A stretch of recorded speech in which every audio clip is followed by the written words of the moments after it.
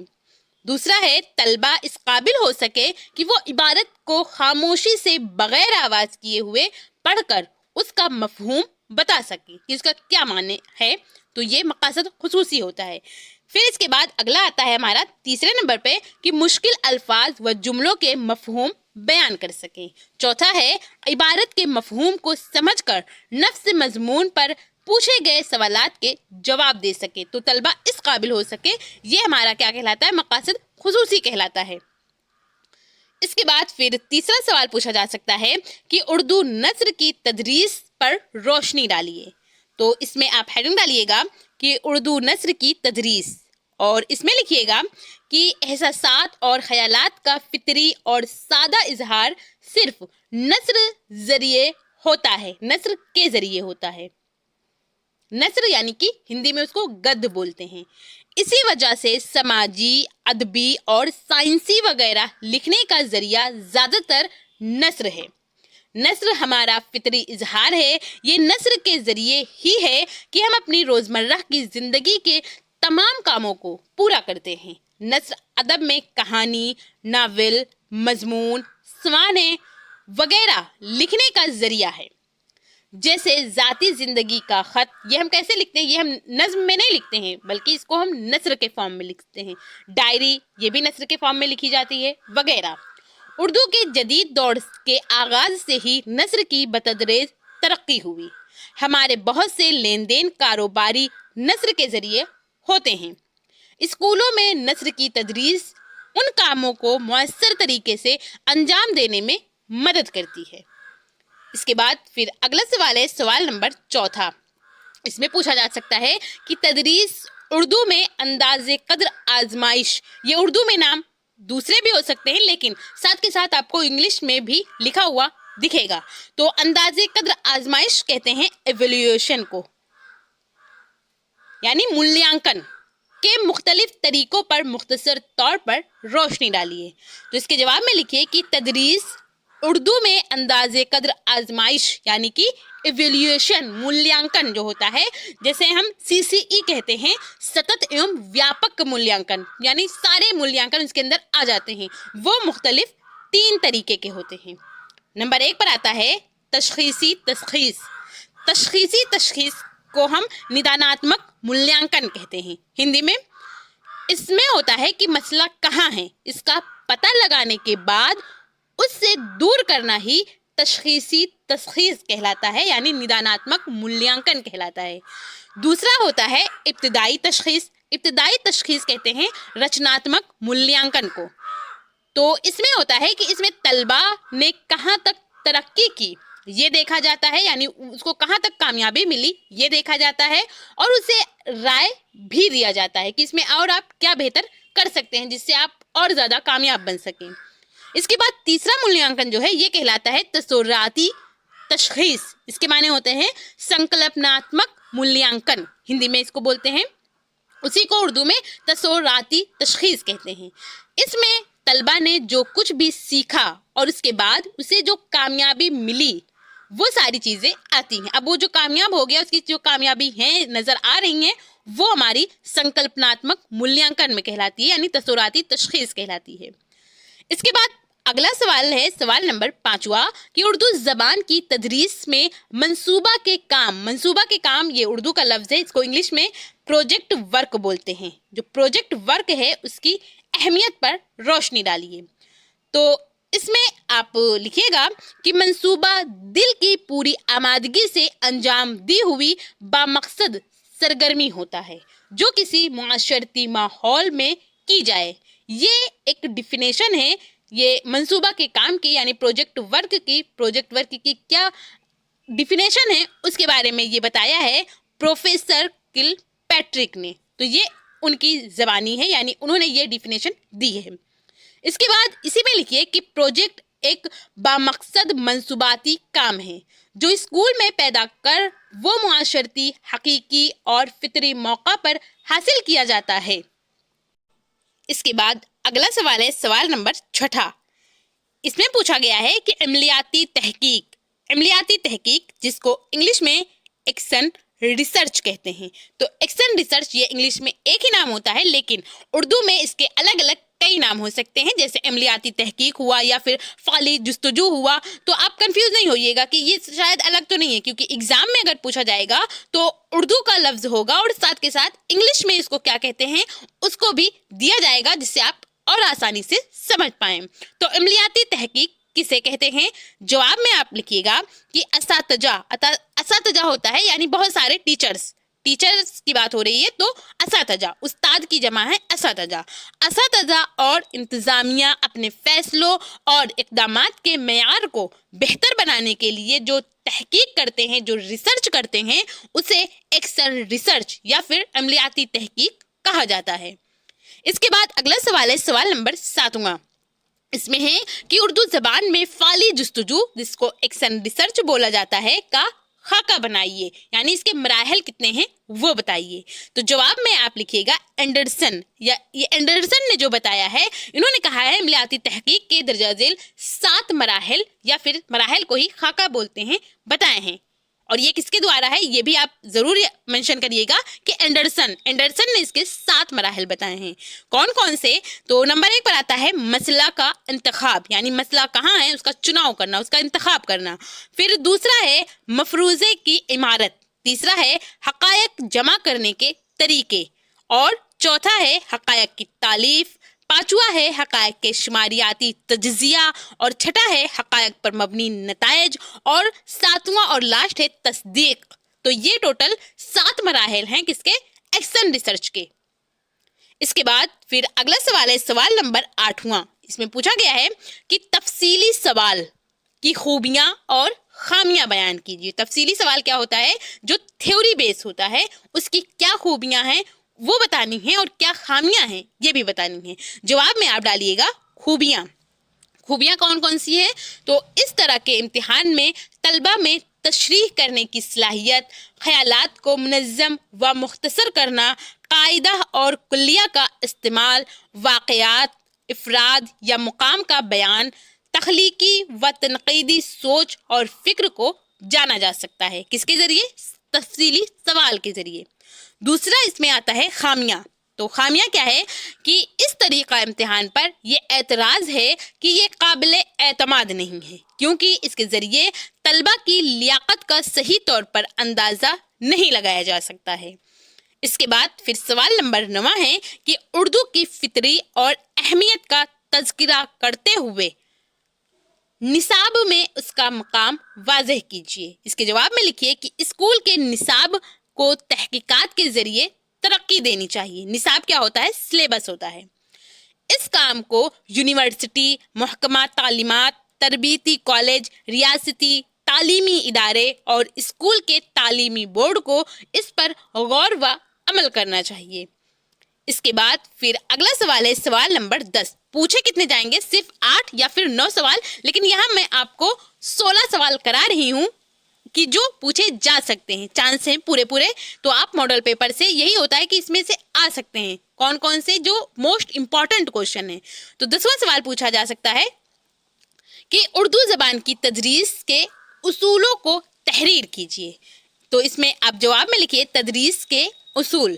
اس میں آتا ہے نمبر 1 پر انفرادی تفویر کا اصول، دوسرا ہے فطرت کا اصول، تیسرا ہے جمہوری اقدار کا اصول، چوتھا ہے تعداد کا اصول، پانچواں ہے عمل کا اصول، اور چھٹا ہے دلچسپی کا اصول، ساتواں ہے نظریہ کا اصول، اور آٹھواں ہے اصل زندگی سے جوڑنے کا اصول۔ یہ 7 اصول ہیں جو اردو زبان کی تدریس کے اصول ہیں۔ پھر سوال نمبر 11واں ہے کہ تدریس قواعد کے کون سے طریقے ہیں واضح کیجیے، یعنی آپ اس کو بتائیے کون سے ہیں۔ تو جواب میں لکھیے گا پہلا طریقہ آتا ہے لیکچر کا طریقہ. یہ کافی پرانا طریقہ ہے, سب سے پہلے یہی ہوا کرتا تھا لیکچر کے طریقہ. یعنی اس میں کوئی ایک شخص ہوتا تھا, وہ لیکچر دیتا تھا اور سارے جو اسٹوڈنٹ اس کے ہوتے تھے وہ خاموشی سے صرف سنتے تھے. تو وہ زیادہ ایکٹیو نہیں ہوتے تھے, صرف ان کے جو استاد ہوتے تھے وہی ایکٹیو ہوتے تھے, وہی بتاتے تھے. یہاں پر ایک کوئی بولتا ہے اور سارے جو بچے ہوتے ہیں وہ خاموشی سے سنتے ہیں. یہ لیکچر کا طریقہ کہلاتا ہے. دوسرا ہے نصابی کتب کا طریقہ, یعنی کتاب کو دیکھ کر اس سے پڑھانا. پھر تیسرا ہے مباحثہ کا طریقہ, یعنی ڈیبیٹ کرانا. اس میں اسٹوڈنٹ جو ہوتے ہیں اور جو ٹیچر دونوں ایکٹیو رہتے ہیں. چوتھا ہے پروجیکٹ یا منصوباتی طریقہ. اس میں بھی جو اسٹوڈنٹ ہوتے ہیں وہ ایکٹیو ہوتے ہیں, زیادہ ایکٹیو ہوتے ہیں پروجیکٹ میں, کیونکہ ان کو بنانا ہوتا ہے. لیکن جو استاد ہوتا ہے وہ ان کو بتاتا ہے چیزیں کیسے کیا کرنی ہے, تو وہ صرف ان کو چیزیں بتاتا ہے. لیکن کرنا زیادہ ایکٹیو کون ہوتا ہے اس میں؟ بچے ہوتے ہیں. پھر آتا ہے کہانی کا طریقہ, یعنی اس میں کوئی کہانی بتائی جاتی ہے, سنائی جاتی ہے, اس کے ذریعے علم حاصل کیا جاتا ہے. پھر چھٹا آتا ہے کھیل کے ذریعے تعلیم کا طریقہ, یعنی کھیل کھیل کے ذریعے تعلیم دینا. اس کے بعد پھر اگلا ہے 12واں سوال کہ امدادی اشیاء میں کتب خانہ کی اہمیت بیان کیجیے, یعنی لائبریری جو ہے اس کی کیا اہمیت ہے.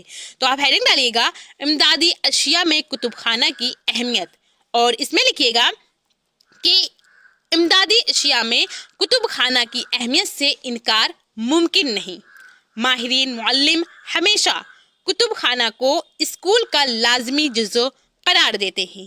کتاب علم اور فن کا ایسا معلوماتی مخزن ہے جو ایک نسل سے دوسری نسل تک امانت کے طور پر ایک جگہ سے دوسری جگہ بآسانی منتقل ہو سکتی ہے.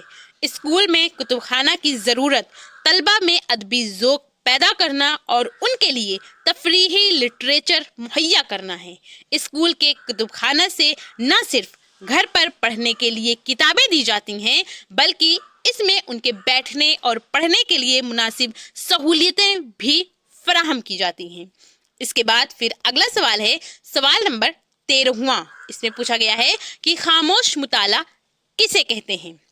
اس کے جواب میں لکھیے کہ عبارت کا خاموشی سے مطالعہ کرنا خاموش خوانی کہلاتا ہے یا پھر خاموش مطالعہ کہلاتا ہے.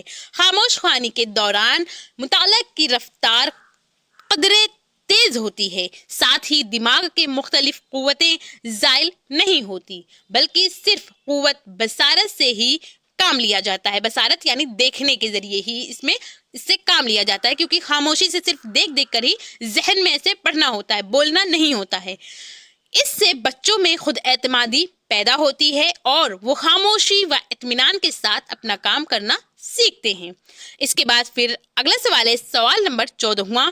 اس میں پوچھا گیا ہے کہ آبجیکٹو امتحانات, یعنی جس کو انگلش میں آبجیکٹو ٹیسٹ بولتے ہیں, کی خوبیاں اور خامیاں بیان کیجیے.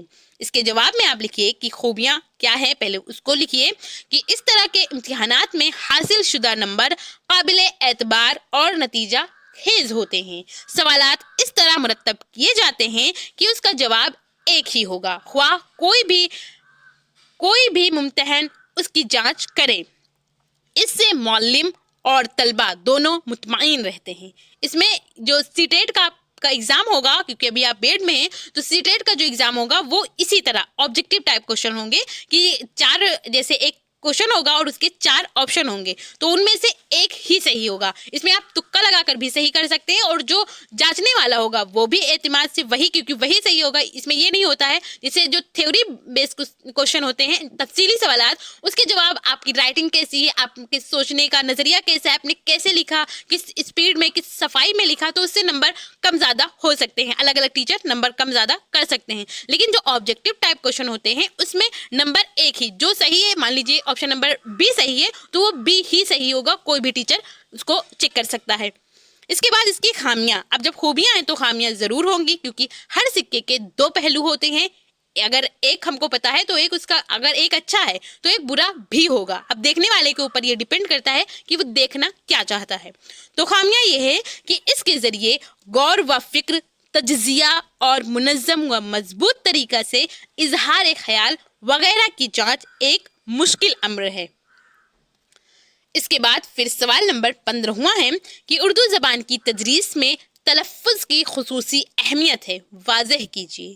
تو اس کے جواب میں آپ لکھیے کہ زبان کی تدریس میں تلفظ کی خصوصی اہمیت۔ اب یہ ہے کیا؟ تو ہیڈنگ ڈالیے گا، اس کے بعد لکھیے کہ جذبات اور خیالات کے اظہار اور تبادلے کے لیے ہم زبان کی دو شکلیں استعمال کرتے ہیں، زبانی اور تحریری شکل۔ یہ دو شکلیں ہوتی ہیں زبان اظہار کرنے کے۔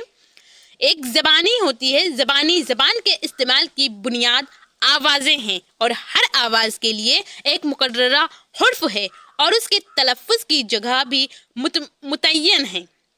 اگر ہم خیالات اور احساسات کے اظہار کے وقت آواز کو اس کے مقررہ جگہ سے نہیں نکالیں گے تو ہمارا اظہار ناقص ہو جائے گا، بیکار ہو جائے گا اور زبانی زبان بے معنی اور بے اثر ہو جائے گی۔ خالص تلفظ کے عدم موجودگی میں زبانی زبان غیر فطری اور بے اثر ہو جاتی ہے۔ اکثر ہم اس طرح لکھتے ہیں جیسے ہم بولتے ہیں، لہٰذا تحریری زبان میں بھی وہ نقائص آتے ہیں۔ الفاظ کے املا کی نجاست کی وجہ سے ہمارا تلفظ ناپاک ہو جاتا ہے۔ اس طرح خالص تلفظ کی بہت اہمیت ہے، یہ زبان کی شکل کو بڑھاتا ہے۔ اس کے بعد اگلا سوال ہے سوال نمبر 16واں۔ اس میں پوچھا گیا ہے کہ اردو تدریس میں امتحانات کی خصوصیات بیان کیجیے۔ جواب ڈالیے اور اس میں لکھیے کہ اردو تدریس میں امتحانات کی خصوصیات وہ کیا ہیں، اس کو اس کے اندر لکھیے گا کہ تدریسی عمل کا ایک ضروری و لازم جزو امتحان بھی ہے۔ یہ اتنا ہی ضروری ہے جتنا اس کے دوسرے اجزاء، مثلاً تعلیم کے مقاصد، اس کے حصول کا ایک منظم ضابطہ اور طریقہ تعلیم وغیرہ، تاکہ اس بات کا اندازہ لگایا جا سکے کہ معلم نے معلومات کی فراہمی، سماجی شعور، جمالیاتی احساس، جذباتی توازن اور اخلاقی اقدار وغیرہ میں کہاں تک کامیابی حاصل کی ہے اور انہیں کس حد تک طریقہ تعلیم میں تبدیلی کی ضرورت ہے۔ یہ اس سے پتہ چلتا ہے جب ہم امتحان لیتے ہیں، بچے کا ٹیسٹ لیتے ہیں، تبھی ہم کو یہ پتہ چلتا ہے کہ اس کو کیسے اور بتانا ہے کہ وہ اور بہتر کر پائے۔ اس کے بعد پھر آتا ہے دوسرا حصہ، یہ ہوگا شارٹ ٹائپ کوشچن، اور یہاں سے آپ کو 2 کوشچن کرنے ہیں۔ ایک کوشچن کریں گے تو آپ کو 10 نمبر ملے گا، اس طرح ٹوٹل آپ کے یہاں سے 20 نمبر ہو جائیں گے حصہ با سے۔ تو اس میں بھی ایک ہدایت دی گئی ہے کہ اس حصہ سے 2 سوالوں کے جواب تحریر کیجیے، لیکن ایگزام میں آپ سے 4 سوال پوچھا جائے گا، لیکن کرنا 2 ہوگا، 2 آپ چھوڑ سکتے ہیں۔ جو کھنڈ آ ہے یعنی حصہ الف ہے، وہاں جتنے سوال پوچھے جائیں گے سارے کرنے ہیں، ایک بھی آپ کو یا لگا ہوا نہیں ملے گا، لیکن جو حصہ با ہے اس میں آپ کو یا لگا ہوا دیکھنے کو ملے گا۔ تو 4 سوال ہوں گے لیکن آپ کو 2 کرنے ہیں جو کم از کم 200 الفاظ پر مشتمل ہوں۔ تو سوال نمبر پہلا ہے کہ اردو نصاب سے آپ کیا سمجھتے ہیں؟ اردو نصاب کی ضرورت پر روشنی ڈالیے۔ نصاب یعنی کہ کیریکولم، جس کو ہم بولتے ہیں پاٹھکرم، سلیبس۔ تو لفظی طور پر نصاب یعنی کیریکولم۔ کیریکولم ایک لاطینی، ایک ودیشی لفظ کیوریرے سے ماخوذ ہے، کیوریرے سے لی گئی ہے، جس کے معنی دوڑنا ہوتا ہے۔ اس طرح نصاب کے معنی دوڑنے کا راستہ یا ایک میدان ہے جس میں دوڑ لگائی جائے تاکہ منزل مقصود تک پہنچا جائے۔ اور پھر اس کے بعد اب یہ تو کیا معنی ہیں نصاب کے، اس کے بارے میں جانا۔ اب ہم بات کرتے ہیں اس کی ڈیفینیشن کیا ہے۔ تو ڈیفینیشن میں آپ لکھ سکتے ہیں کہ نصاب ان تمام تجربات پر مشتمل ہے جو تعلیم کے مقاصد کو حاصل کرنے کے لیے اسکول کے ذریعے استعمال میں لائے جاتے ہیں۔ یہ ڈیفینیشن کس نے دی ہے؟ منرو نے دی ہے۔ یہ ڈیفینیشن منرو کی ہے۔ اس کے بعد آگے لکھیے گا اردو نصاب کی ضرورت، کیونکہ یہی ہم سے پوچھا ہے تو ضرورت ہیڈنگ ڈالیے گا اور اس میں لکھیے گا کہ اردو نصاب میں سماجی، ادبی، سائنسی، کہانیاں اور شاعری وغیرہ نوعیت کے مضامین ہونے چاہیے، مثلاً قدرتی مناظر کی تصویر کشی، گھر، اسکول اور گاؤں وغیرہ کا تذکرہ، صحت، مذہبی و قومی تہواروں کا تذکرہ، کہانیاں، قدیم ہندوستان کی جھلکیاں وغیرہ شامل کیے جا سکتے ہیں۔ اس طرح مضامین کے اختلاف سے جہاں علم میں اضافہ ہوتا ہے وہیں اس میں دلچسپی بھی پیدا ہوتی ہے۔ ایک ضرورت تو یہ ہے کہ مختلف مضامین کے درمیان ایک تال میل قائم کیا جائے، دوسری طرف ان مضامین کی زندگی سے مربوط کرنے کی ضرورت ہے، یعنی زندگی سے جوڑنے کی ضرورت ہے۔ مضامین کو بچوں کی سابقہ معلومات یعنی جو ان کے پچھلا علم ہے ان کے مطابق ہونا چاہیے، انہی سے ریلیٹڈ ہونا چاہیے، تبھی بچے اس کو ریلیٹ کر پائیں گے۔ اس کے علاوہ غیر سائنسی اور تصوریاتی کہانیوں سے بھی پرہیز کی ضرورت ہے، مثلاً جادو، اڑن کھٹولا، پریوں کی کہانی یا جن اور بھوت کے واقعات، ان سے بچنا چاہیے، ان سے پرہیز کرنا چاہیے۔ محاورہ اور کہاوتیں ابتدائی درجوں میں روزمرہ کی عام بول چال کی ہونی چاہیے۔ ادبی مواد بتدریج اعلیٰ درجوں کے لیے چھوڑا جا سکتا ہے۔ ابتدائی درجوں کے لیے بنیادی ذخیرہ الفاظ طے کیے جا سکتا ہے جو کہ مقامی ماحول کے مناسبت سے عام خیالات کو عام فہم زبان میں ادا کر سکے، لیکن اس بات پر بھی نظر رکھنے کی ضرورت ہے کہ یہ نہ تو انتہائی آسان ہو، یعنی بہت زیادہ ایزی نہ ہو کہ طلبہ اس میں دلچسپی نہ لیں، اور نہ ہی انتہائی مشکل۔ اب بہت زیادہ مشکل ہوگا تب بھی بچے اس سے گریز کریں گے، بچیں گے۔ ہر ایک درجہ میں طلبہ کے ذخیرہ الفاظ میں جتنے الفاظ کا اضافہ کرنا ہے وہ مختلف اسباق پر منقسم ہونا چاہیے۔ ہر ایک سبق میں کم از کم 10 نئے الفاظ ضرور ہونے چاہیے۔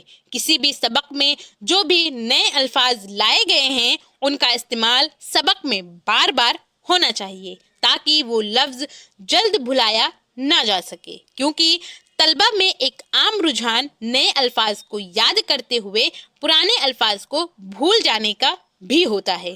مضامین اگر بیانیہ ہو، ساتھ ہی کسی قصہ یا کہانی پر مشتمل ہو تو سمجھنے میں آسانی رہتی ہے۔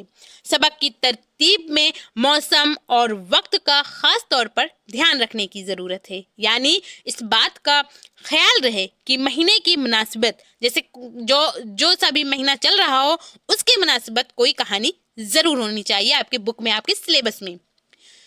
کوئی مضمون لڑکے کو پڑھایا جائے تاکہ اس کا خاص اثر ہو۔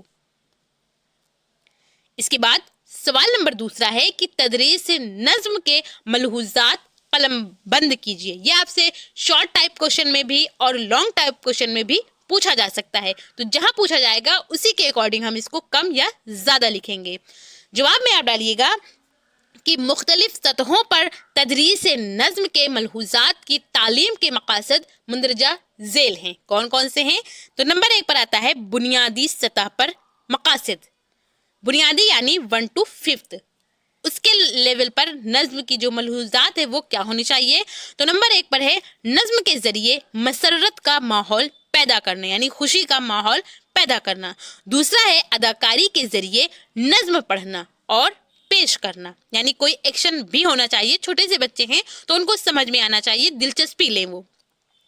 جانوروں اور پرندوں کی نظمیں پڑھنا، کیونکہ چھوٹے بچے ہیں تو وہ جانوروں اور پرندوں کی نظموں کو پڑھنے سے خوشی محسوس کریں گے اور زیادہ ان کو مزہ آئے گا۔ نظم میں دلچسپی پیدا کرنا، اور پھر ہے رفتاریاتی تال اور لہجے کا علم فراہم کرنا۔ اسی میں ہے گروپ گانوں کے ذریعے اتحاد کا تعارف کرانا، گروپ میں ایسے پڑھانا، اور پھر ہے اشعار کی بنیاد پر تسبیح پڑھنا۔ اور اس کے بعد آتا ہے ثانوی سطح پر مقاصد۔ ثانوی سطح کیا ہوتا ہے؟ 6 to 8 ہوتا ہے۔ بنیادی جو اس سے پہلے تھا وہ 1 to 5th تھا، اب یہ 6 to 8، اتنے سال کے بچوں کو ہم کیسے پڑھائیں؟ اس میں تاثرات کو سمجھنے کی صلاحیت فراہم کرنا چاہیے۔ دوسرا ہے نظم کا حافظہ، اب پہلے تو اس کو بتانا چاہیے لیکن یہاں پر ان کو حافظہ یعنی نظم کو یاد بھی کرانا چاہیے۔ تیسرا ہے شعری لہجے، مناسب رفتاریاتی تال، احساس اور صعودی نزولی کا علم حاصل کرنا۔ پھر چوتھا ہے تھیٹر کے ذریعے شاعری پیش کرنا۔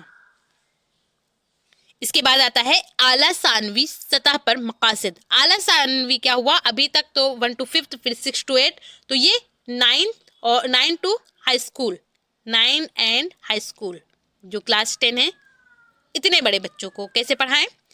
اس میں شاعر کے احساس سے آگاہ کرنا چاہیے بچوں کو، طلبہ کے تخیل کی طاقت کو فروغ دینا چاہیے، خوبصورتی کا علم دینا چاہیے، طلبہ کے منطق، سوچ اور تخیل کی طاقت کو فروغ دینا چاہیے۔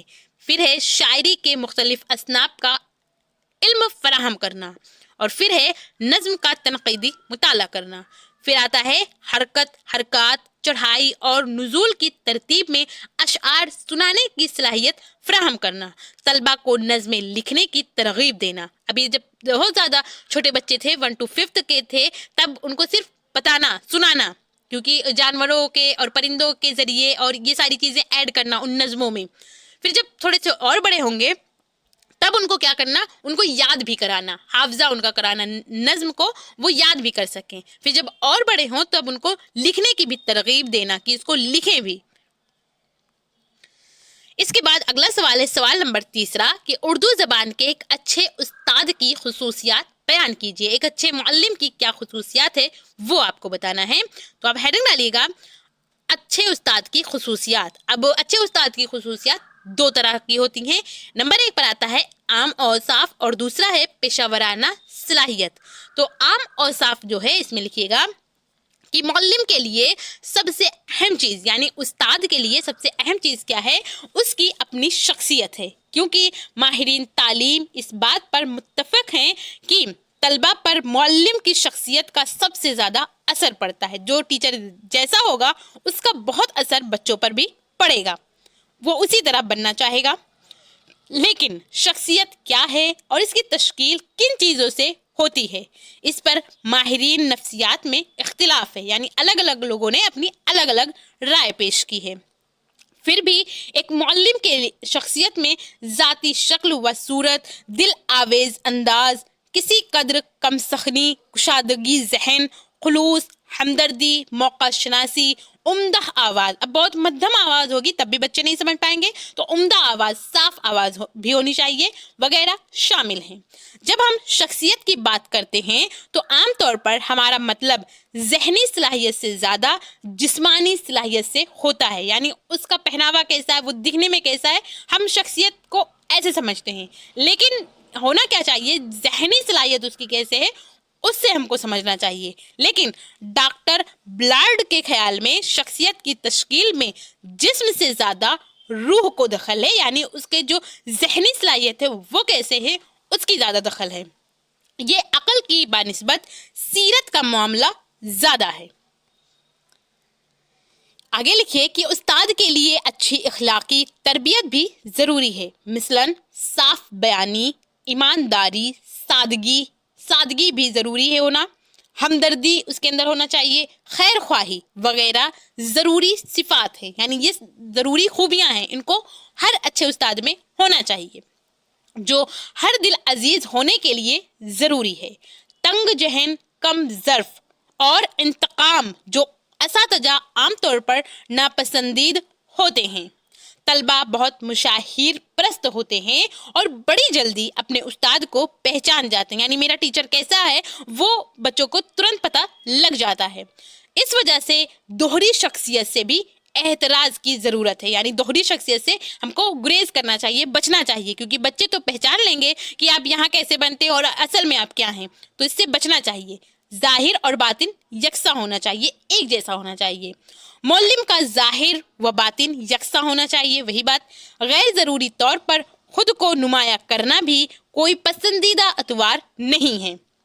وہ اعلیٰ سیرت و کردار کا مالک ہو، اس میں احساس، ذمہ داری بدرجہ اور تم موجود ہو، ساتھ ہی وہ فرض شناس ہو اور اپنے کام کو محنت، سرگرمی اور لگن سے انجام دے۔ اس کے ساتھ یہ بھی ضروری ہے کہ وہ طلبہ کی مشکلات کو جانے اور اس کو دور کرنے کی اس میں صلاحیت ہو، اس کے مزاج میں چڑچڑاپن نہ ہو، بلکہ ضبط و تحمل کے ساتھ کوئی بات سنے اور خندہ پیشانی کے ساتھ طلبہ سے تعاون کر سکے۔ اب کوئی چڑچڑا ہوگا تو بچے ڈریں گے، اس سے سوال پوچھنے سے ڈریں گے کہ ابھی ہم جائیں گے تو ہمارے جو استاد ہیں یا استادی ہیں جو بھی ہیں وہ ابھی چیخیں گی، چلائیں گی، تو اس سے اچھا چپ چاپ بیٹھے رہیں، ان سے کوئی سوال ہی نہ کریں۔ جب بچے سوال نہیں کریں گے تو وہ سمجھ نہیں پائیں گے، تو یہ استاد میں چڑچڑاپن بالکل نہیں ہونا چاہیے۔ اس کے بعد اگلا اسی میں آتا ہے دوسری جو صلاحیت ہے وہ پیشہ ورانہ صلاحیت ہے. اس میں کیا ہوتا ہے تو عام اوصاف کے علاوہ ایک معلم ایک استاد کے لیے یہ بھی ضروری ہے کہ وہ بنیادی طور پر اپنے مضمون جو اس کو ٹاپک پڑھانا ہے اس سے اچھی طرح واقف ہو، اچھی طرح جانتا ہو، اردو زبان و ادب سے کامل واقفیت رکھتا ہو. یعنی کامل کہتے ہیں مکمل کو، پورا، اس کو پورا پتہ ہونا چاہیے اور زبان پر اس کی قدرت حاصل ہو. وہ اردو کے مختلف اصناف سخن، نثر و نظم، غزل و رباعی سے واقف ہو. اردو کے مختلف ادیبوں اور شاعروں کی زندگی سے بھی واقف ہو. وہ موقع محل کے لحاظ سے اردو زبان کے محاورات، تلمیحات اور تشبیہات کی تشریح کر سکے. اس کی علمی لیاقت اور تدریسی صلاحیت بھی معیار کے مطابق ہونی چاہیے. ساتھ ہی اردو کے علاوہ دوسری زبانوں کے سلسلہ میں بھی اچھی خاصی معلومات ہو، کیونکہ دانشوروں کے خیال میں ایک زبان کے مقابلے میں کئی زبانیں جاننے والا یقیناً بہتر ہے. یعنی جو ٹاپک آپ کو پڑھانا ہے اسی زبان کو نہیں بلکہ اس کے علاوہ دوسری زبانیں، جیسے انگلش میں آپ اردو کے ٹیچر ہیں تو آپ کو انگلش بھی آتی ہو، ہندی بھی آتی ہو، تو کئی زبانیں جب آپ کو آئے گی تو آپ اس کو بتا سکیں گے کہ اس کو اس میں یہ کہتے ہیں، انگلش میں یہ کہتے ہیں، تو وہ اور اچھے سے سمجھ پائے گا. ماہرین تعلیم کے خیال میں اس وقت تک کوئی اچھا استاد نہیں بن سکتا جب تک کہ زندگی بھر وہ ایک اچھا طالب علم نہ بنا رہے. یعنی ایک اچھا اسٹوڈنٹ ہی ایک اچھا ٹیچر بن سکتا ہے. اگر کوئی اچھا اسٹوڈنٹ نہیں ہے تو پھر وہ اچھا ٹیچر نہیں بن سکتا، کیونکہ سیکھنا اور سکھانا دونوں لازم و ملزوم ہیں. اور حقیقت میں تعلیم کی ابتدا یعنی تعلیم کی شروعات جو ہے یہ ڈگری کے حصول کے بعد ہی ہوتی ہے. جب آپ ڈگری لے رہے ہوتے ہیں تب نہیں ہوتی، بلکہ ڈگری حاصل ہو چکی ہوتی ہے اس کے بعد ہی اصل تعلیم آپ کی جو شخصیت میں ہے وہ جھلکتا ہے. اس سے پتہ چلتا ہے کہ آپ کتنے پڑھے لکھے ہیں. بہت سارے پڑھے لکھے بھی ان پڑھ کی طرح بیہیویئر کرتے ہیں اور بہت سارے ان پڑھ بھی ہوتے ہیں تو وہ ان کو صلاحیت ہوتی ہے وہ چیزوں کی تو وہ اچھا کر پاتے ہیں. تو ڈگری کے بعد ہی آپ کیا ہیں، آپ کی کیا تعلیم رہی ہے وہ پتہ چلتا ہے، وہ جھلکتا ہے آپ کے کردار سے. جبکہ ڈگری کے حصول تک کی تعلیم عموماً تعلیم برائے سند ہے. اس کے بعد اگلا ہے سوال نمبر 4. اس میں پوچھا گیا ہے کہ اردو تدریس میں امتحانات کی خصوصیات بیان کیجیے اور آبجیکٹو ٹیسٹ کی خوبیاں اور خامیوں کو بیان کیجیے. تو جواب میں آپ لکھیے گا کہ تدریسی عمل کا ایک ضروری و لازم جزو امتحان ہے، ایگزام ہے. یہ اتنا ہی ضروری ہے جتنا اس کے دوسرے اجزاء، مثلاً تعلیم کے مقاصد، اس کے حصول کا ایک منظم ضابطہ اور طریقہ تعلیم وغیرہ، تاکہ اس بات کا اندازہ لگایا جا سکے کہ معلم نے معلومات کی فراہمی، سماجی شعور، جمالیاتی احساس، جذباتی توازن اور اخلاقی اقدار وغیرہ میں کہاں تک کامیابی حاصل کی ہے اور انہیں کس حد تک طریقہ تعلیم میں تبدیلی کی ضرورت ہے. یہ پتہ لگ پاتا ہے ایک استاد کو کہ جو ہم بچوں کو بتا رہے ہیں، پڑھا رہے ہیں، وہ کچھ سیکھ بھی رہے ہیں یا نہیں. کیونکہ ایگزام لینا اسی لیے ضروری ہوتا ہے جس سے پتہ چلتا ہے بچوں کے بارے میں کہ ہم ان کو کس طریقے سے پڑھائیں تو یہ اور بہتر طریقے سے سیکھ سکتے ہیں. اس کے بعد اسی میں آگے لکھیے کہ ساتھ ہی طلبہ کے لیاقت اور صلاحیت اور ان کے رفتار ترقی کا بھی وقتاً فوقتاً جائزہ لیا جاتا رہے، تاکہ وہ اپنی محنت و توجہ، لیاقت و صلاحیت کے متعلق صحیح رائے قائم کر سکیں. معلم و متعلم دونوں کو محنت کے ترغیب مل سکے اور انہیں اپنی کامیابی پر خوشی بھی ہو. امتحان کے اپنی ایک تاریخ ہے. ہندوستان کے ویدک دور میں امتحان اکثر زبانی ہوتے تھے جو طلبہ کی قوت حافظہ اور یادداشت کے آزمائش پر موقوف تھے. قرون وسطی کے ہندوستان میں مدرسوں کی تعلیم قرآن، حدیث اور فقہ کی تعلیم تک محدود تھی اور غالباً تحریری امتحان کا طریقہ رائج نہیں ہوا تھا. یعنی صرف سن کر ہی چیزوں کو سمجھ لیا جاتا تھا کہ ہاں یہ ان کو زبانی یاد ہے، ان کے حافظہ میں ہے نہیں ہے، بس اسی سے ہو جاتا تھا. لیکن لکھنے والا جو امتحان تھا وہ رائج نہیں ہوا تھا، قائم نہیں ہوا تھا.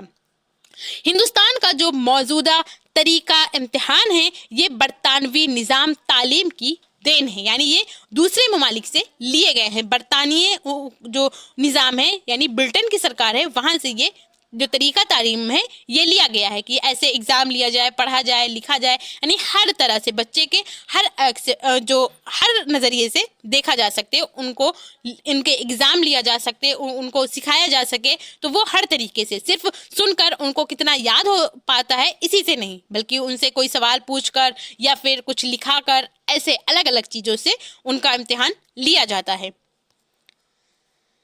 اس کے بعد اسی میں لکھیے گا کہ معروضی طریقہ یا پھر جس کو آبجیکٹو ٹیسٹ بولتے ہیں اس کی خوبیاں اور خامیاں. تو پہلے خوبیوں کی بات کرتے ہیں. خوبیاں: اس طرح کے امتحانات میں حاصل شدہ نمبر قابل اعتبار اور نتیجہ خیز ہوتے ہیں. سوالات اس طرح مرتب کیے جاتے ہیں کہ اس کا جواب ایک ہی ہوگا، خواہ کوئی بھی ممتحن اس کی جانچ کرے. اس سے معلم اور طلبہ دونوں مطمئن رہتے ہیں. اس طرح کے امتحانات میں جوابات کے مختصر اور واضح ہونے کی وجہ سے کم از کم وقت میں ممتحن زیادہ سے زیادہ جوابات کی جانچ کر سکتا ہے. جو آبجیکٹیو ٹائپ کوشچن ہوتے ہیں جیسے کہ ٹک لگانے والا جو ہوتا نہیں ہے، ایک کوشچن پوچھا جائے گا اور اس میں کتنے 4 آپشن ہوں گے، جیسے کہ آپ کا ایگزام ہوگا سی ٹیٹ کا یا پھر یو پی ٹیٹ کا، تو یہ اسی طرح ہوں گے. ٹک لگانے والا ہوگا جس کو ہم آبجیکٹیو ٹیسٹ بولتے ہیں. تو یہ کم وقت میں زیادہ سے زیادہ کاپیوں کو جانچی جا سکتی ہے کیونکہ ایک ہی صحیح ہوگا، اس میں کوئی بھی استاد چیک کر سکتا ہے، کوئی مشکل نہیں ہوتی ہے. اور اس طرح کے امتحانات میں رٹنے کی زیادہ ہمت افزائی نہیں ہوتی ہے. رٹنا کس میں پڑتا ہے؟ جو تفصیلی سوالات ہیں یعنی تھیوری بیس کوشچن ہوتے ہیں وہاں پر رٹنے کی ضرورت ہوتی ہے. آپ رٹ کر آپ کو پتا ہے کہ ہاں یہ کوشچن آئے گا تو آپ رٹ کر اس کو یاد کر سکتے ہیں اور پھر ایگزام میں لکھ سکتے ہیں. آپ کی رائٹنگ اچھی ہے، آپ کے لکھنے کا طریقہ اچھا ہے، تو اس سے الگ الگ استاد جو ہوں گے آپ کو وہ اچھا نمبر دیں گے. کسی کو کیسا لگ جائے کسی کو کیسا، تو اس میں ایک جیسا نمبر نہیں ہوتا ہے. اب بات کرتے ہیں اس کی خامیاں کیا ہیں. تو خامیاں ضرور ہوں گی کیونکہ جب خوبی ہے تو خامیاں ضرور ہوگی. ماہرین تعلیم اس بات پر متفق ہیں کہ آموزش اور خیالات کے کچھ پہلو ایسے بھی ہیں جس کو اس طریقے کے امتحانات سے جانچا نہیں جا سکتا. مثلاً رویے کی تبدیلی، تحسین، طلبہ کی دلچسپی اور اس کے نظریات و خیالات، اس کی جانچ نہیں کی جا سکتی آبجیکٹیو ٹائپ ٹیسٹ سے. اور دوسرا ہے کہ اس کے ذریعے غور و فکر، تجزیہ اور منظم و مضبوط طریقہ سے اظہار خیال وغیرہ کی جانچ ایک مشکل امر ہے، وہ نہیں ہو سکتی. اس کے بعد اب ہم بات کرتے ہیں حصہ تا کی، جو ہے long type question. Long type question بھی آپ سے 2 پوچھے جائیں گے اور ایک سوال جب آپ صحیح لکھیں گے تو آپ کو 20 نمبر ملیں گے. اس طرح ٹوٹل آپ کے اس حصے سے 40 نمبر ہو جائیں گے. اور جو پورا کوشچن پیپر ہوگا وہ کتنے نمبر کا ہوگا؟ 80 نمبر کا. 40 حصہ تا سے، 20 نمبر حصہ با سے اور 20 نمبر ہی حصہ آ سے. تو اس طرح 20 اور پھر 40، 80 نمبر ہو جائیں گے. یہاں پر ہدایت دی جائے گی ایک آپ کو کہ اس حصہ سے 2 سوالوں کے جواب تحریر کیجیے. یہاں پر بھی آپ کو 4 کوشچن دیکھنے کو ملیں گے ایگزام میں، لیکن آپ کو کرنے صرف 2 ہیں. ہر جواب تقریباً 500 الفاظ پر مشتمل ہو. سوال نمبر پہلا اس میں پوچھا جا سکتا ہے کہ اردو زبان کی تدریس میں عضلاتی جانچ اور مداواتی تجریس، اب یہ نام چینج ہو سکتے ہیں، تو ساتھ میں انگلش آپ ضرور دیکھیے گا کیونکہ انگلش بھی ہوگا آپ کے کوشچن میں. ڈائگنوسٹک ٹیسٹ اور ریمیڈیل ٹیچنگ جس کو انگلش میں بولتے ہیں، اسی کو اردو میں عضلاتی جانچ اور مداواتی تدریس یا پھر اس کے دوسرے اور بھی نام ہو سکتے ہیں. اس کی اہمیت آپ کو بتانا ہے. تو یہ لانگ ٹائپ کوشچن ہے تو اس کو ہم پہلے اس کی ڈیفینیشن بھی بتائیں گے، پھر آگے چل کے ایسے ساری چیزیں بتائیں گے کیونکہ 500 الفاظ میں ہم کو اس کو لکھنا ہے. تو جواب ڈالیے اور اس میں ہیڈنگ ڈالیے گا عضلاتی جانچ اور ڈائگنوسٹک ٹیسٹ جس کو بولتے ہیں وہ. اس کو آپ انگلش میں بھی لکھ سکتے ہیں. اس میں لکھیے کہ عضلاتی لفظ یعنی ڈائگنوسس، جب جو لفظ ہے یہ انگریزی لفظ ڈائگنوسس کی اردو موافقت ہے، یعنی عضلاتی ڈائگنوسس کو بولا جاتا ہے. یہ انگلش کا لفظ ہے جس کا مطلب ہے تشخیص. تشخیص یعنی کہ مولیانکن. لفظ تشخیص کا لغوی معنی جڑ یا بیماری کا فیصلہ ہے. جس طرح ایک ڈاکٹر مریض کی بیماری کی کچھ علامت کو دیکھ کر تشخیص کرتا ہے یعنی اس کو دور کرتا ہے، اسی طرح ایک استاد طالب علم کے مضمون کو متحرک کرتا ہے اور سیکھنے سے متعلق غلطیوں کو جان کر ان کی مشکلات کو دور کرتا ہے اور ان کی تشخیص کرتا ہے. اس کے بعد آتا ہے عضلاتی جانچ کی تعریف. اب اس کی ڈیفینیشن کیا ہے اس کو سمجھتے ہیں. الگ الگ لوگوں نے اپنی الگ الگ رائے دی ہے. جیسے ایک یہ ڈیفینیشن کس کی ہے، یہ ڈیفینیشن ہے یوکن اور سپسن کی. یوکن اور سپسن کے لفظوں میں ہے کہ تشخیص اس کی علامات سے مشکل کا علم حاصل کرنے کا فن یا عمل ہے. یہ عناصر کی جانچ پر مبنی دشواری کی وضاحت ہے. دوسری ڈیفینیشن ہے تعلیم مخصوص غلطیوں کی تشخیص کے لیے ایک خاص کوشش کرتی ہے. اسے اکثر اصلاحی تعلیم کہا جاتا ہے. اب یہ اصلاحی تعلیم بھی کیا ہوتا ہے، عضلاتی جانچ کو ہی کہتے ہیں. تو اردو میں اس کے کئی نام ہو سکتے ہیں. یہ ڈیفینیشن دی ہے مارسیل نے. تیسری ڈیفینیشن ہے جس کو گڈ اور بروفی نے دی ہے. گڈ اور بروفی کے لفظوں میں ہے کہ طلبہ کے جوابات کو احتیاط سے جانچنے کے عمل سے مراد ہے تاکہ سیکھنے میں ان کی مشکلات کی مخصوص نوعیت کی تشخیص کی جا سکے. اس کے بعد اب ہم بات کرتے ہیں عضلاتی جانچ کی اہمیت کیا ہے. اس میں آپ لکھیے گا پوائنٹ وائز. تو نمبر 1 پر آتا ہے کہ مطالعہ کے موضوع سے متعلق طالب علم کی فطری مشکل کا علم حاصل کرنا. دوسرا ہے سبق کے موضوع یعنی سبق کے ٹاپک سے متعلق مخصوص واقعات کے بارے میں طالب علم کی آگہی کرنا. تیسرا ہے اگر طالب علم کا نصاب سے تعلق ہونا فطری ہے لہٰذا اس کی استطاعت کے مطابق متن بنانا ضروری ہے. پھر چوتھا پوائنٹ آتا ہے کہ تشخیصی ٹیسٹ یعنی عضلاتی جانچ جو ہے ہمیں بتاتے ہیں کہ بچہ کیا کر سکے گا اور کیا نہیں کر سکے گا، کیونکہ جب ہمیں معلوم ہو جائے گا کہ اس میں مصلحتیں ہیں اور وہ کن معاملات میں ہیں تب ہی ہم ان کی تئیں اپنا فرض ادا کر سکیں گے. یہ عضلاتی جانچ کی اہمیت ہوئی. اب ہم بات کرتے ہیں ریمیڈیل ٹیچنگ کی یعنی مدوواتی تدریس. مدوواتی علاج بھی اس کو کہتے ہیں. اس کے الگ نام بھی آپ کو مل سکتے ہیں، کوئی بہت بڑی بات نہیں ہے، لیکن انگلش میں بھی ہوگا کہ ریمیڈیل ٹیچنگ. تو مدوواتی علاج کا لفظ دوا سے ماخوذ ہے. ابھی تک ہم نے جانا کہ غلطیاں کہاں ہیں اس کو پتہ لگانا وہ ہمارا عضلاتی جانچ کہلاتا ہے. اب جیسے ڈاکٹر دوا دیتا ہے نا کہ مریض ٹھیک ہو جائے، اسی طرح بچوں کو بھی ریمیڈیل ٹیچنگ دی جاتی ہے کہ ان کی کمزوری کا پتہ لگ جائے کہ وہ کس سبجیکٹ میں کیسے کن چیزوں کو نہیں کر سکتے، کن چیزوں کو اور بہتر کر سکتے، اس کا پتہ لگا کر پھر اس کو دور کرنا. تو وہ ہوتا ہے مداواتی علاج. تو جس طرح ڈاکٹر مختلف بیماریوں کا علاج کر کے لوگوں کو اچھی صحت فراہم کرنے کا کام کرتے ہیں، اسی طرح اساتذہ یعنی کہ استاد جو ہیں وہ بھی سیکھنے کی غلطیوں کو دور کر کے طلبہ کی مدد کرتے ہیں اور انہیں سیکھنے کی صحیح سمت کی طرف موڑتے ہیں کہ اس طرف آپ رہیے، آپ اور بہتر کر پائیں گے. اب ہم بات کرتے ہیں مداواتی تدریس کی تعریف یعنی اس کی ڈیفینیشن کیا ہے.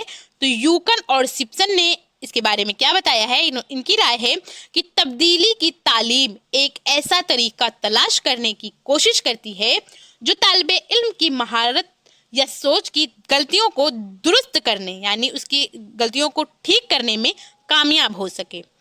اس کے بعد دوسری ڈیفینیشن جو ہے یہ ہے بلیئر جانس کی. تو بلیئر جانس کے لفظوں میں ہے کہ اصلاحی تعلیم واقعی بہترین تعلیم ہے. اصلاحی تعلیم یعنی کہ مداواتی تدریس کی بات ہو رہی ہے، ریمیڈیل ٹیچنگ کی بات ہو رہی ہے جو طالب علم کو اس کے اصل حالت کا علم دیتی ہے یعنی وہ بچہ اصل حالت اس کی کیا ہے اس کی علم دیتا ہے اور جو حوصلہ افزائی کے ذریعے اسے اس کی کمزوریوں کے شعبوں میں زیادہ قابلیت کی طرف لے جاتی ہے. اس کے بعد پھر آتا ہے مدوواتی تدریس کی اہمیت. اس میں آپ پوائنٹ وائز لکھیے گا. پہلا پوائنٹ ہے کہ طلبہ کے سیکھنے کی غلطیوں کو دور کرنا. دوسرا ہے طلبہ کے علم سے متعلق غلطیوں کو دور کر کے انہیں مستقبل یعنی فیوچر میں پیدا ہونے والی خرابیوں سے نجات دلانا، یعنی اس سے وہ بچ جائیں. تیسرا ہے طلبہ کی ناقص عادات رویوں کو ختم کر کے ان کو اچھی عادتیں سکھانا. چوتھا ہے طلبہ کو وہ اچھی عادتیں سکھانا جو آج تک نہیں سیکھی گئی تھیں. پھر اگلا پانچواں ہے کہ طلبہ کے اندر موجود ناپسندیدہ مفادات رویوں اور نظریات کو مطلوبہ دلچسپیوں، نظریات اور رویوں میں تبدیل کرنا. اس کے بعد پھر اگلا کوشچن ہے سوال نمبر دوسرا. اس میں پوچھا جا سکتا ہے کہ اردو ادب کی تدریس میں سمعی اور بصری آلات، جس کو ہم آئیڈیو ویژول ایڈس کہتے ہیں، کی ضرورت اور اہمیت کا تذکرہ کرتے ہوئے مثالیں پیش کیجیے. تو جواب میں آپ ہیڈنگ ڈالیے گا سمعی اور بصری آلات یعنی آئیڈیو ویژول ایڈس. اس کے اندر لکھیے کہ جدید تعلیم کی ایک خاص خوبی اس کے طریقہ تعلیم ہے. جدید تعلیم کی ایک خاص خوبی اس کے طریقہ تعلیم ہے نہیں بلکہ طریقہ تعلیم میں سمعی اور بصری آلات کا استعمال ہے، یعنی آئیڈیو ویژول ایڈس کا استعمال ہے. تحقیقات کی روشنی میں یہ بات واضح ہو چکی ہے، کلیئر ہو چکی ہے کہ تعلیمی طریقوں میں ہمیں سمعی و بصری حس کے ذریعے اپیل کرنی چاہیے، کیونکہ ہماری تقریباً 85% آموزش اسی کے ذریعے ممکن ہے. کسی چیز کو دیکھ کر اور سن کر ہم چیزوں کو یاد کرتے ہیں تو وہ جلدی یاد ہو جاتی ہیں. جیسے آپ کوئی مووی دیکھ لیتے ہیں، کوئی کہانی اگر آپ بک میں پڑھتے ہیں تو وہ اتنی اچھے سے آپ کو یاد نہیں رہتی جتنی اچھے سے آپ کو اس کی مووی دیکھ لیتے ہیں تو آپ کو وہ ساری چیزیں، کیونکہ آپ سن بھی رہے ہوتے ہیں اور دیکھ بھی رہے ہوتے ہیں، تو وہ ذہن میں اچھی طرح بیٹھ جاتی ہیں. سمعی و بصری امدادیں توجہ کو اپنی طرف زیادہ سے زیادہ مبذول کرانے، دلچسپی پیدا کرنے، طلبہ کو عمل پر آمادہ کرنے اور جسمانی اور ذہنی سرگرمی کے لیے جوش دلانے میں اہم رول ادا کرتی ہے. اس سے وقت کی بچت ہوتی ہے اور علم زیادہ ٹھوس و پائیدار ہوتا ہے. آگے لکھیے گا کہ آموزش میں پختگی کے لیے یہ بھی ضروری ہے کہ مختلف حصے کسی چیز کو سمجھنے میں مدد کریں. جتنی زیادہ حصے اس میں لگی ہوں گی وہ آموزش اسی قدر پختہ ہوگی. سینس کی بات ہو رہی ہے، یہ جو حصے ہے یہ سینس ہے، اس کے سینس جتنا زیادہ انوالو ہوں گے اتنا ہی وہ بہتر طریقے سے سیکھ پائے گا. یوکن اور سپسن کے لفظوں میں کیا ہے؟ انہوں نے کہا ہے سمعی و بصری امداد وہ ذریعہ ہے جو طلبہ کو الفاظ کے علاوہ بتائی جاتی ہیں. یہ ان کے تنقیدی خیال میں مددگار ہے جو اعلیٰ درجہ کی آموزش کی بنیاد ہے. اس طرح یہ وہ ضابطے ہیں جس کے ذریعے آموزش بامعنی، دلچسپ اور پر اثر ہو جاتی ہے. اس کے بعد آگے ہے کہ سمعی و بصری آلات کی ضرورت اور اہمیت کیا ہے. اس میں آپ لکھیے گا کہ مختلف تحقیقات کی روشنی میں یہ بات واضح ہو چکی ہے، کلیئر ہو چکی ہے کہ اس کے استعمال کے بعد طلبہ 35% زیادہ سیکھ سکتے ہیں اور 55% زیادہ مدت تک وہ باتیں حافظہ میں محفوظ رہتی ہیں، یعنی زیادہ دنوں تک وہ چیزیں نہیں بھول پاتی کیونکہ وہ ہمارے آنکھوں کے سامنے ہوئی ہوتی ہیں اور ہم اس کو سنتے بھی ہیں، دیکھتے بھی ہیں، تو اور مدت تک وہ چیزیں یاد رہتی ہیں. اس کے علاوہ اس سے بے مقصد الفاظ اور فقروں کے استعمال میں کمی آ جاتی ہے اور ادراک کی وضاحت اور صحت میں مدد ملتی ہے. اس سے ایک واضح حقیقت ابھر کر سامنے آ جاتی ہے کیونکہ براہ راست تجربہ زبانی گفتگو سے بہر صورت بہتر ہے. مزید یہ کہ زبانی گفتگو میں بھی اس سے مدد ملتی ہے اور یہ مضمون کے جمود کو توڑ کر اس میں زندگی پیدا کرتا ہے. معلم اس کی مدد سے اپنے موضوع کو زیادہ بہتر انداز میں پیش کر سکتا ہے۔ یہ نصابی علوم اور آموزش کو استحکام بخشتا ہے اور طلبہ خود کو درس و تدریس میں شامل محسوس کرتے ہیں، لیکن سمعی و بصری امداد کے استعمال میں اس بات پر بھی نظر رکھنے کی ضرورت ہے کہ یہ اشیاء آموزش کے عمل کے ساتھ مربوط ہوں، یعنی جڑے ہوئے ہوں۔ اس کو تعلیمی عمل اور نصاب سے ہم آہنگ ہونا چاہیے، محض تفریحی نہیں، یعنی صرف مزے کے لیے نہیں، بلکہ آپ کے سلیبس آپ جو پڑھا رہے ہیں اس سے چیزیں جڑی ہوئی ہوں، وہی چیزیں ہم کو بچوں کو دکھانی چاہیے، پڑھانی چاہیے۔ اس کے علاوہ یہ طلبہ کی عمر، ذہانت اور تجربات کے مطابق ہونا چاہیے، یعنی یہ طلبہ کے جسمانی، نفسیاتی، ذہنی و معاشرتی نشوونما کے مطابق ہو۔ ساتھ ہی یہ بھی ضروری ہے کہ ان اشیاء کے استعمال میں معلم کو مہارت ہونی چاہیے تاکہ وہ اس کو بحیثیت نمائش نہیں بلکہ ضرورتاً استعمال کرے۔ اب جب اس کو استعمال کرنا آتا ہوگا تبھی وہ بچوں کو استعمال کر کے بتا سکے گا، دکھا سکے گا۔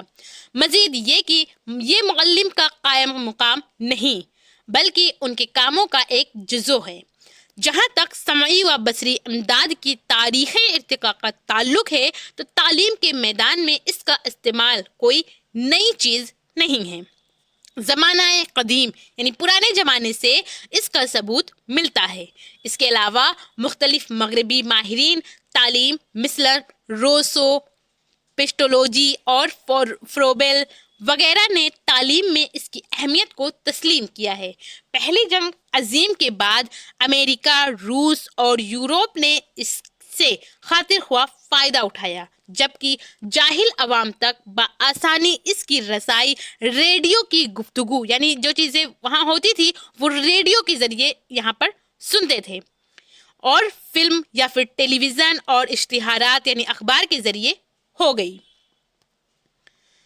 اس کے بعد اب ہم بات کرتے ہیں سمعی و بصری آلات کی قسمیں کتنی ہیں، یہ کتنے پرکار کے، کتنے ٹائپس کے ہوتے ہیں۔ تو نمبر 1 پر آتا ہے چھپے ہوئے مواد۔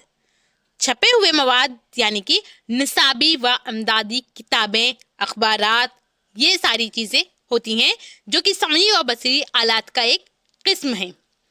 اس کے بعد دوسرا ہے بصری ذرائع۔ بصری ذرائع جو ہے یہ کیا ہوتا ہے؟ بصری ذرائع میں ماڈل آ جاتا ہے، چارٹ آ جاتا ہے، گلوب آ جاتا ہے، نقشہ آ جاتا ہے جسے ہم صرف دیکھ پائیں، جو ہماری آنکھوں، جس میں آنکھ ایکٹیو ہو، آنکھوں سے ہم دیکھتے ہیں نا تو وہ ہم کو دکھائی دے، وہ چیزیں ہماری کیا کہلاتی ہیں؟ بصری ذرائع کہلاتی ہیں۔ تو وہ ہو جائے گی، ماڈل ہوا، چارٹ ہوا، اس کو ہم دیکھ نہیں سکیں، سن نہیں سکیں گے، یہ کوئی آوازیں نہیں کرتی ہے بلکہ ہم اس کو صرف دیکھ پائیں گے۔ اس کے بعد تیسرا ذرائع جو ہے یہ کیا ہے؟ یہ سمعی ذرائع ہے۔ سمعی سے مراد کیا ہے؟ سننے سے، سمعی سننے سے، بصری دیکھنے سے۔ تو سمعی ذرائع جو ہے اس میں آتا ہے ریڈیو، ٹیپ ریکارڈر وغیرہ، جس سے ہم صرف سنتے ہیں، اس میں کوئی چیز دکھائی نہیں دیتی ہے۔ پھر چوتھے نمبر پر آتا ہے سمعی و بصری ذرائع۔ سمعی و بصری ذرائع کیا ہوتا ہے؟ اس کے اندر کمپیوٹر آتا ہے، ٹیلی ویژن آتا ہے جس کو ہم کو سنائی بھی دے اور اس کی آوازیں سنائی بھی دے اور وہ دکھائی بھی دے چیزیں۔ ابھی جو یہ ویڈیو آپ دیکھ پا رہے ہیں تو اس میں آپ کو یہ ساری چیزیں لکھی ہوئی دکھائی دے رہی ہیں، تو یہ آپ کو دکھنے والا بھی ایکٹیو ہے یہاں پر، اور سنائی، میری آواز آپ تک پہنچ بھی رہی ہے، تو اس میں آپ کو یہ کس میں آئے گا؟ تو یہ سمعی و بصری ذرائع میں آئے گا، یعنی آپ اس کو دیکھ بھی پا رہے ہیں اور سن بھی پا رہے ہیں۔ جو چیزیں میں لکھ رہی ہوں، مجھے تو نہیں دیکھ پا رہے ہیں لیکن جو چیزیں لکھی ہوئی ہیں یہاں آپ کے سامنے وہ آپ دیکھ پا رہے ہیں اور میری آواز آپ سن پا رہے ہیں، تو یہ بھی سمعی و بصری ذرائع میں آتی ہیں۔ اس کے بعد پھر اگلا کوشچن ہے سوال نمبر 2۔ اس میں پوچھا جا سکتا ہے کہ اردو زبان کی تدریسی کتابوں میں کون کون سی خامیاں پائی جاتی ہیں، کون کون سی برائیاں پائی جاتی ہیں۔ اس سلسلے میں اپنی مفصل رائے پیش کیجیے۔ تو پہلے ہم بات کرتے ہیں کہ اردو زبان کی تدریسی کتاب کون کون سی ہوتی ہیں، کیا اس کی ڈیفینیشن ہے۔ تو اردو زبان کی تدریسی کتاب یعنی کہ نصاب کی بات ہو رہی ہے، سلیبس کی بات ہو رہی ہے، تو نصاب تدریس کا ایک بہت دلچسپ مضمون ہے۔ کچھ عرصہ پہلے تک یہ لفظ بہت تنگ معنی رکھتا تھا، لیکن اب ہم نصاب میں اسکول کے تمام تجربات شامل کر رہے ہیں۔ نصاب وہ سب کچھ ہے جس کا تجربہ ایک طالب علم کو کلاس روم میں یا کلاس روم کے باہر اسکول کے حدود میں کسی بھی جگہ پر ہوتا ہے۔ نصاب کا ایک لازمی پہلو مختلف مضامین کا مطالعہ اور تدریس ہے۔ اسکول کے مختلف مضامین میں انجمن معلمان مضمون قائم ہونی چاہیے جو تجربی عمل کو ابھارنے اور نصاب کو ترقی دینے میں معاون ہوں۔ اس کے بعد آگے لکھے گا کہ اردو زبان کی درسی کتابوں کی خامیاں کون کون سی ہیں۔ اس میں آپ نمبر وائز لکھیے گا۔ نمبر 1 پہ آئے گا کہ یہ فکری اعتبار سے بہت محدود ہیں، بہت کم ہیں۔ نمبر 2 ہے کہ کتابی اور نظری انداز اس میں غالب ہے۔ تیسرا ہے کہ مواد تعلیم تو بہت ضخیم ہے، بہت زیادہ ہے، لیکن نہ تو نفع بخش ہے اور نہ کسی اہمیت کا حامل ہے۔ نمبر 4 ہے کہ اس کے ذریعے بچوں کی شخصیت کے متوازن نشو و نما نہیں ہو پاتی۔ نمبر 5 ہے کہ اسکول کے باہر کی زندگی سے اس کا کوئی رشتہ نہیں ہے۔ جو نصاب ہوتا ہے وہ ہم پڑھتے تو کچھ اور ہے، لیکن اس کے باہری جو اسکول کے باہر کی زندگی ہے وہاں سے اس کا کوئی رشتہ نہیں ہوتا ہے۔ ساتھ ہی امتحان کے بوجھ سے یہ دبا ہوا ہے۔ اس میں تکنیکی اور پیشہ ورانہ مضامین کی کوئی گنجائش نہیں رکھی گئی ہے۔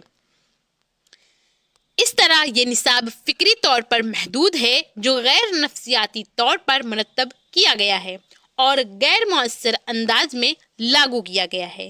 اس کے ذریعہ ذہنی ارتقاء تو ممکن ہے لیکن شخصیت کی مکمل نشو و نما دشوار ہے، اور یہ خامیاں جیسا کہ تعلیمی کمیشن برائے ہند کا خیال ہے کہ صرف ہندوستانی نصاب کے ساتھ ہی نہیں بلکہ پوری دنیا کے اسکولی نصاب کے ساتھ ہے۔ یعنی صرف یہ ہندوستان کی بات نہیں ہو رہی ہے کہ یہاں زندگی سے جڑا ہوا نہیں ہے باہر کی زندگی سے، بلکہ یہ تو ہر جگہ کا، دنیا کے ہر یونیورسٹی، ہر اسکول کا یہی حال ہے نصاب کو لے کر، جس میں ترقی یافتہ ممالک بھی شامل ہیں اور وہ ایک غیر یقینی دور سے گزر رہے ہیں جب ان کے سامنے کوئی مناسب اور متعین شکل نہیں۔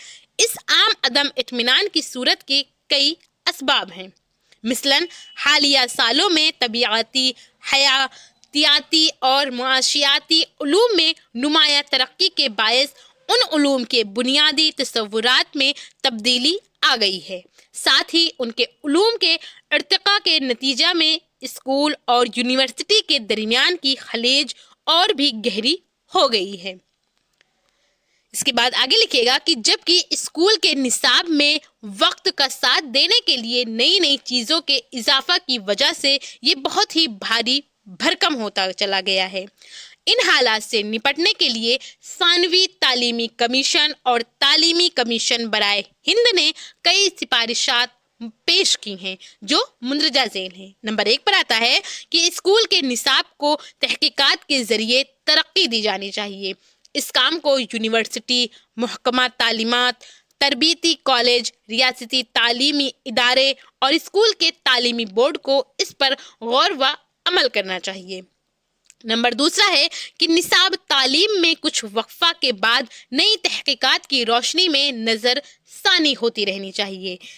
نمبر 3 ہے کہ نصابی کتابوں اور تدریسی سامانوں کی تیاری بڑے پیمانے پر ہوتی رہنی چاہیے۔ نمبر 4 ہے کہ تبدیل شدہ نصابوں کے سلسلہ میں استادوں کی پوزیشن کا جائزہ اور نئے سرے سے تیاری ہونی چاہیے۔ اس کے بعد اسی میں اگلا آتا ہے 5ویں نمبر پر کہ اسکولوں کو یہ آزادی ہونی چاہیے کہ وہ اپنی ضرورتوں سے مطابقت رکھنے والے نصابات وضع کر سکیں اور انہیں عمل میں لائیں۔ نمبر 6 ہے کہ سارے ہی مضامین کے معمولی اور ترقی یافتہ نصابات اسکول کے تعلیمی بورڈ کو تیار کرنا چاہیے اور انہیں بتدریج ان اسکولوں میں داخل کرنا چاہیے جو عملہ یا اسٹاف اور میسر سہولتوں کو بعض شرائط پوری کرتے ہوں۔ نمبر 7 ہے کہ اسکول کے مختلف مضامین میں انجمن معلمان مضمون قائم ہونی چاہیے جو تجربی عمل کو ابھارنے اور نصاب کو ترقی دینے میں معاون ہوں۔ اس کے بعد اگلا سوال ہے سوال نمبر 4۔ اس میں پوچھا جا سکتا ہے آپ سے، یہ بالکل امپورٹنٹ ہے، یہ والا کوشچن تو ہمیشہ آتا ہے اور یہ اس کوشچن سے آپ انکار نہیں کر سکتے آپ کے بورڈ والے. تو یہ کوشچن ایگزامنر آپ سے ضرور پوچھے گا. وہ کیسے پوچھے گا کہ اردو تدریس میں سبق خاکہ اس کو انگلش میں لیسن پلان بولتے ہیں. کیا ہوتا ہے؟ Lesson plan. سبق خاکہ یا منصوبہ بندی، منصوبہ سبق، ایسے چیزیں اردو میں ہوں گی، الگ الگ نام. کی اہمیت تحریر کرتے ہوئے درجہ 8 کے لیے اپنے پسندیدہ نثر کے متعلق 40 منٹ اوقات کا ایک منصوبہ سبق تحریر کیجیے. یہ اپنے پسند نثر کے متعلق پوچھا جا سکتا ہے، یا پھر اس میں پوچھا جا سکتا ہے کہ اردو تدریس میں سبق خاکہ یا جس کو ہم لیسن پلان بولتے ہیں اس کی اہمیت تحریر کرتے ہوئے درجہ 7، درجہ 8، درجہ 7، درجہ 9 ہائی اسکول کے لیے بھی آپ سے پوچھا جا سکتا ہے. آپ اس سے نہیں وہ یہ کہ اب یہ سبق جس درجے کے لیے پوچھ رہے ہیں اب ہم اسی سے بنائیں، نہیں، جو میں نے آپ کو بتایا ہے آپ وہ بنا سکتے ہیں یہاں پر. لیکن یہاں پر پوچھا گیا ہے اپنا پسندیدہ نظم سے. اب نظم ہو تو آپ نظم سے متعلق لیسن پلان بنائیے جو کہ 40 منٹ اوقات کا ہو، اس کا ایک منصوبہ سبق تحریر کیجیے. تو یہ نثر کا اور نظم کا آپ لوگ ایک ایک تو لیسن پلان اچھے سے تیار کر لیجئے گا، کیونکہ یہ کوشچن آپ کے لانگ ٹائپ کوشچن میں ضرور پوچھا جائے گا. اور میں نے آپ کو 20 لیسن پلان پہلے کرایا ہوا ہے، تو وہ ویڈیو آپ دیکھ سکتے ہیں. وہاں نظم بھی آپ کو ملے گا اور نثر بھی ملے گا، الگ الگ ٹاپک ہیں، تو آپ وہاں سے اس کو تیار کر سکتے ہیں. اسی لیے میں نے اس کو یہاں پر ایڈ نہیں کیا ہے. تو آپ یا پھر 2 کوشچن تیار کر لیجئے، یا پھر لانگ میں ایک کوشچن اور اس کو ایک لیسن پلان پورا اچھے سے تیار کریے گا. اور کیونکہ اس کو آپ کو لکھنا ہوگا، بنانا ہوگا لیسن پلان. تو اس طرح آج کی اس ویڈیو میں ہم لوگوں نے جانا بی ایڈ فرسٹ ایئر کا جو ماڈل پیپر ہے اردو کا 2025 کے لیے وہ کیا ہے، اور آپ لوگ یہ ماڈل پیپر سالو کریے.